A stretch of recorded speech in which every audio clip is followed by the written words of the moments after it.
Have you ever noticed how, like in certain families, being called reliable isn't actually a compliment? Oh, absolutely not. I mean, it's really more like an assessment, you know? Right. It's the word you use to describe a tool that just hasn't broken yet. You're the one who shows up, who absorbs all the stress, pays the bill, and, well, stays quiet when things get messy. Yeah, and it becomes this expectation of just endless bandwidth. When a family system decides you are the reliable one, they often feel completely entitled to fill whatever capacity you have with their own crises. Wow. Your independence isn't viewed as a hard-earned achievement. It's viewed as like a surplus resource that the family can tap into at any time. And that dynamic right there is at the absolute center of the incredible firsthand account we're unpacking today. Welcome to the deep dive, everyone. We are so glad you're here with us. So we are looking at the story of Sofia Mensa. She's a 39-year-old family law attorney in Columbus, Ohio. And her day job is basically navigating incredibly messy, high-stakes legal disputes. Which is very convenient for what's about to happen to her. Very convenient. But personally, she's 2 years divorced from a guy named Jonathan, who, honestly, she actually describes as a good, honest man. His only real fault was working 80-hour weeks and, calling it a life. Right. They tried to have kids, grieved when it didn't happen, and eventually split. Yeah, and Sophia's post-divorce mindset is just crucial for understanding everything that follows. It really is. She lives alone and she doesn't have children, but she has actively reframed that reality.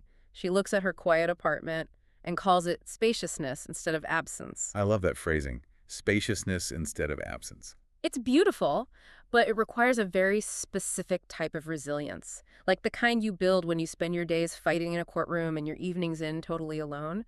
She has really found her peace. Her mother, however, does not see peace. No, she doesn't. Grace Jose Mensa is a retired school administrator.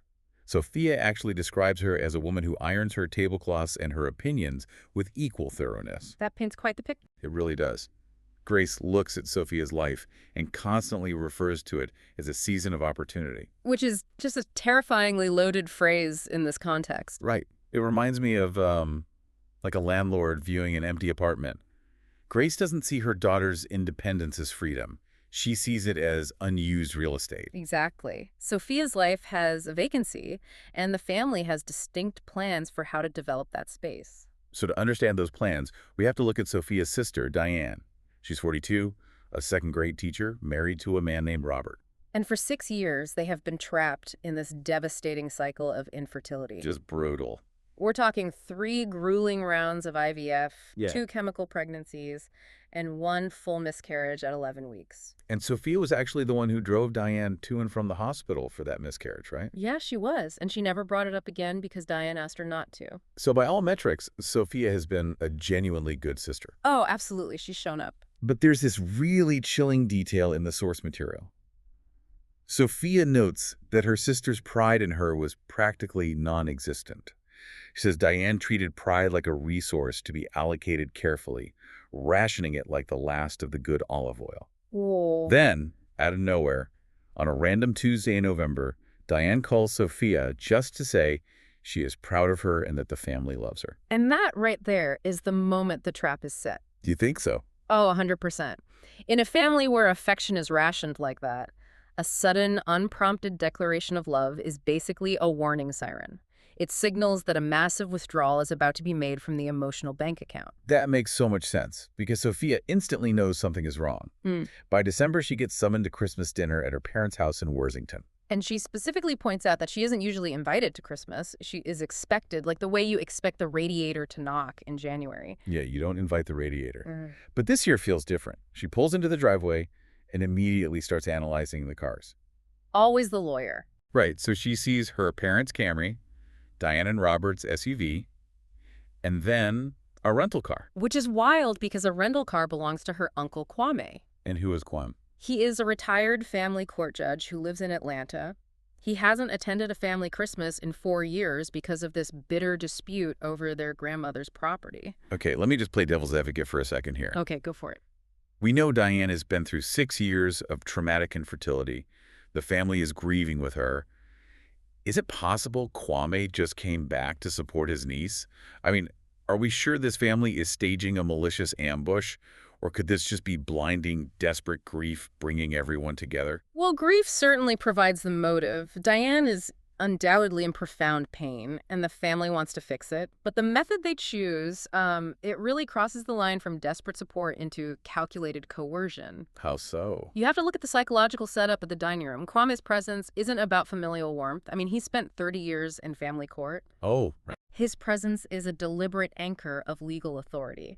The family has literally imported a judge to oversee a request. Okay, when you frame it like that, it sounds less like a holiday dinner and more like a deposition. Because it operates on the exact same principles. Just look at the other elements Sofia walks into. There's this heavy iron chandelier from 1994 casting what she calls a guilty light. Right, the lighting is setting the mood. Yeah, and then there is the perfect ham. The perfect ham, what does that mean? Well, in the psychology of negotiation, feeding someone before asking for a massive concession actually triggers the reciprocity principle. It's evolutionary hardwiring. Like, we provided sustenance for you, now you owe us a debt. Oh, wow, so even the dinner itself is a tactic. Exactly.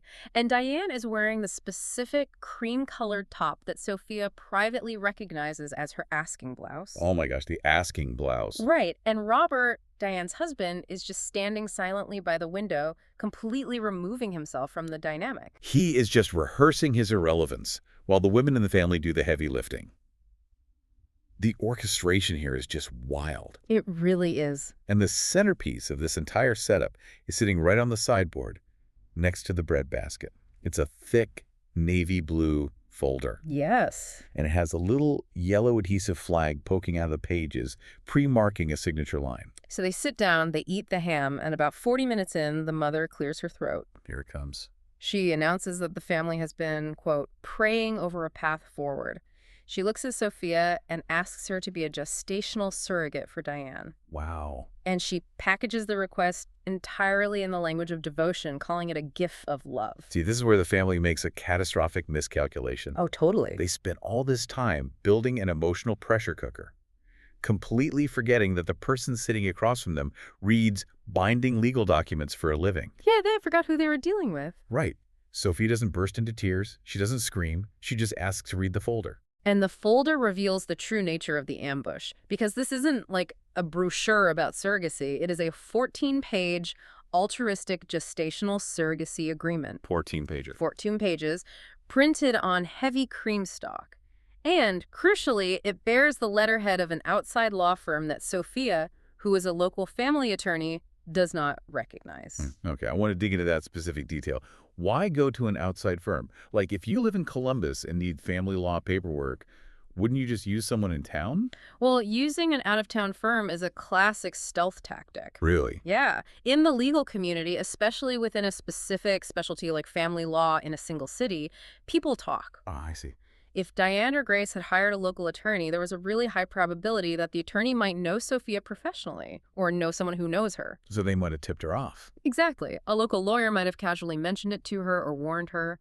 By going outside the jurisdiction, the family ensured absolute secrecy until the trap was finally sprung. That is so calculated. So Sophia opens the document and starts reading. Page 1 is just dripping with sentiment. It talks about family, gifts, and devotion. The word altruistic is used 6 times before she even reaches page 2. Right, altruistic. But as she reads the fine print, the reality of the arrangement becomes horrifyingly clear. Every single ounce of control, the money, the clothing allowances, the medical decisions, it all flows exclusively to Diane. Yeah, completely one-sided. Sophia's own OBGYN isn't even listed. Everything is to be dictated by Diane's physician. This really highlights a very common misdirection tactic in contract drafting. Oh, how so? Well, if you want to hide punitive aggressive terms, Yeah. you drown the first few pages in soft moralistic language. Repeating the word altruistic isn't an accident. It's deliberate. Very. It's designed to induce a sense of nobility in the reader. The drafter wants the target feeling so generous and warm that their critical thinking basically shuts down by the time they reach the actual enforcement mechanisms deep in the document. Wow. Well, they successfully hid some absolute monsters in those later pages. They really did. Let's look at Clause 9. This functions as a massive exit trap. Sophia reads that if she withdraws consent at any point during the process, she will be personally liable for $214,000 in previous IVF expenses, Just staggering. plus the family's attorney's fees. I was floored reading this. You cannot call something a gift of love on page 1 and then attach a $250,000 financial landmine on page 4. Exactly. How is a penalty like that even legally enforceable in an altruistic agreement? Honestly, in many jurisdictions, it wouldn't be enforceable, especially if it's challenged in court. But the thing is, enforceability isn't the point. It's not. No, the point is terror. That $214,000 figure is likely far, far higher than the actual medical costs Diane incurred. In a coercive contract, the penalty just has to be catastrophic. I get it. It's a scare tactic. Exactly. It's a number engineered to make the word no equal total financial ruin. They are betting that Sofia will be too afraid of bankruptcy to ever back out. It's basically an economic cage disguised as a moral obligation. That is terrifying. Yeah. And it gets significantly worse. Oh, Clause 10. Yes, Clause 10 is the ultimate violation. Sofia reads that she would irrevocably waive all parental rights to the pregnancy. Now, in a standard surrogacy, waiving rights is normal. Right, that part is standard. But this specific clause notes that she waives all rights to object, even if the intended parents request termination of the pregnancy. Yeah, that's where it crosses a massive line. Clause 10 strips away the heavy cream stock and the holiday ham and just reduces a human being to leased property. Leased property, that's exactly what it feels like. It demands the total surrender of bodily autonomy. Sofia realizes she isn't being asked to carry a child. She's being asked to turn her body into a biological service that her sister can cancel at any time. Just absolutely chilling. And her family, including a former judge, sat there watching her read it, expecting her to just sign it. So what does a seasoned attorney do in that moment? She sets the folder down. She doesn't engage with the emotional manipulation at all. She looks directly at her Uncle Kwame and asks one devastating question. What jurisdiction drafted Clause 10? Oh, that is just a masterclass in tactical pivoting. It really is. The family desperately wants to keep the conversation in the realm of emotion and guilt and familial duty. By asking about the jurisdiction of a specific clause, Sofia completely rejects that framing. She forces them onto her turf. Exactly. She yanks them out of the emotional narrative and forces them to confront the stark, cold, legal reality of what they have orchestrated. She completely weaponizes the silence in that dining room. It's an incredible Aikido move. Like, you want to bring a 14-page legal document to Christmas dinner? Fine. We will treat it like a legal document. Yeah, she calls their bluff. When her mother tries to intervene, and Diane inevitably accuses her of being selfish, Sofia simply holds her ground. She tells Diane she loves her, but the answer is no. Just a clear, hard boundary. She leaves her wine on the table. She kisses her silent father on the forehead. She looks at Kwame and says, "You should have told me before I sat down." And then she walks out. She actually describes closing the front door the way you close a case file. That imagery is so powerful. But, leaving the house is only the first step. The family still believes they have leverage. Right, they think she'll cave. They assume she will eventually give in to the pressure. Which is exactly why the story doesn't end in the driveway. Sofia goes back to her apartment. She ignores the frantic, escalating calls from her sister and mother. Then, she gets a call from the mysterious outside lawyer who drafted the agreement. And what does she do? She picks up, and she asks one question. Are you calling in a professional capacity or as a family favor? He hesitates. She hangs up. Wow. Just shut him down. She sits in her dark kitchen for 40 minutes. And then she strikes back. This is where we see the profound difference between setting an emotional boundary and executing a legal one. She drafts a precise 4-paragraph inquiry to the Ohio State Bar Association Ethics Board and a reproductive rights advocacy organization. Just brilliant. She redacts all the identifying family names, but she asks a very specific question.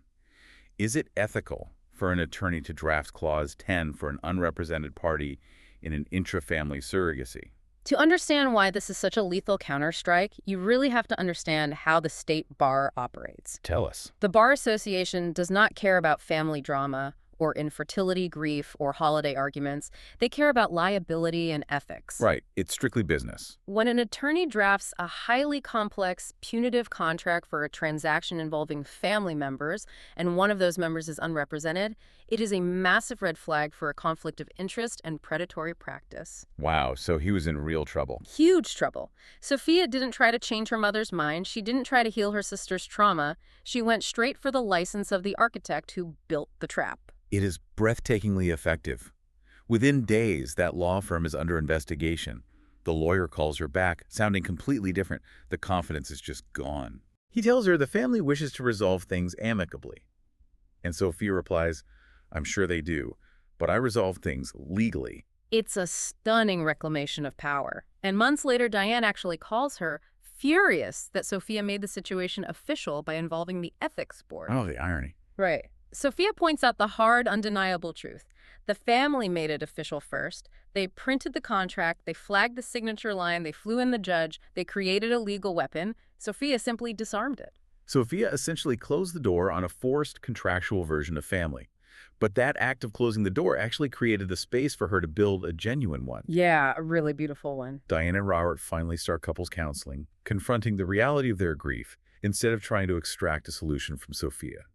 And Sofia pursues a secret desire she had pushed aside for years during her marriage. She decides to adopt. The contrast here is incredibly poignant. Her mother viewed Sofia's post-divorce life as an empty property to be exploited. Sofia decides to fill that space entirely on her own terms. We are introduced to Marcus Webb, her adoption caseworker. Sofia notes that he's the kind of guy who actually listens to full answers before speaking. A nice change of pace from her family. Definitely. Through him, she meets Zora, a 4-year-old girl with perfectly even pigtails, a stuffed elephant missing an eye, and a green dress. The narrative shift is striking. We move from the heavy, suffocating, guilty light of the dining room to the precise, vibrant, living details of Zora. It highlights the vast difference between being managed as a resource and being seen as a person. 10 months after that terrible Christmas, Sofia is in a county courthouse finalizing the adoption. Her mother and sister refuse to attend. Not surprising. But her colleague, Priya, who covered her court dates for free so she could be there, shows up. Marcus, the caseworker, asks to come. And then the most surprising arrival of all, Sofia's father, Kofi. Oh, I love this part. He defied his wife to drive himself to the courthouse. If you view this through the lens of family systems theory, Kofi's arc is deeply moving. How so? Well, the story begins with a father who is completely complicit in his silence. He stood by the sideboard with his hands in his pockets while a catastrophic trap was sprung on his daughter. Yeah, he did nothing. But it ends with him in a courthouse, holding his new granddaughter, finally taking a stand. It demonstrates that when one person has the courage to break a toxic cycle, it can actually shatter the enmeshment enough to liberate other people in the system too. That is so powerful. He looks at Sofia over Zora's head, and his eyes are full. A man who had just nodded along for 40 years finally found a reason to plant his feet. In that moment, Sofia realizes something profound about the true nature of giving. She thinks about Zora's foster mother, Dolores, a woman who kept orchids in every window, who patiently braided hair that wasn't hers to keep, who loved a child she fully knew would eventually leave her house. Dolores embodies the exact opposite of the 14-page contract. Complete. Sofia realizes that real altruism doesn't require heavy cream stock or an ironclad agreement. It doesn't need a pre-flagged signature line, and it certainly doesn't require a $250,000 exit trap to enforce compliance. Genuine altruism isn't terrified of the word no. I think about what it actually takes to execute that kind of pivot. Sofia had to tolerate being the villain in her family's narrative to protect her own life. Which is incredibly hard. She had to recognize that being praised for being reliable was actually the lock on her cage. She had to look at people she genuinely loved, people who were in real pain, and say, I will not let you destroy me to fix yourselves. It requires immense clarity to untangle someone else's grief from your own obligation. You are never obligated to sign away your autonomy, your finances, or your body, just because someone dressed the demand up in the language of a family favor. Which brings us to the ultimate takeaway from Sofia's story. True altruism, the real, breathing, messy kind, doesn't come neatly printed in a navy blue folder. No, it doesn't. And no matter who is sitting across the table from you, whether it's a boss, a romantic partner, or your own mother, you are always allowed to hand back a contract that someone else wrote for your life. We all operate under invisible contracts, unspoken agreements with friends, family, or employers about what we owe them, about how reliable we're expected to be. Right, the reliability trap. We accept these expectations as normal, completely ignoring the toll they actually take on us. So let's turn that lens inward. If you were to sit down in the dark tonight and really read the fine print of the expectations placed on you right now. Let me rephrase that. If you were to look at the fine print of your life, what exit traps would you find? What is the unspoken penalty in your life for simply saying no? That is the defining question, isn't it? Do you have the courage to close the folder and walk away? It really is. Stay curious, protect your peace, and always read the fine print. You're allowed to hand it back.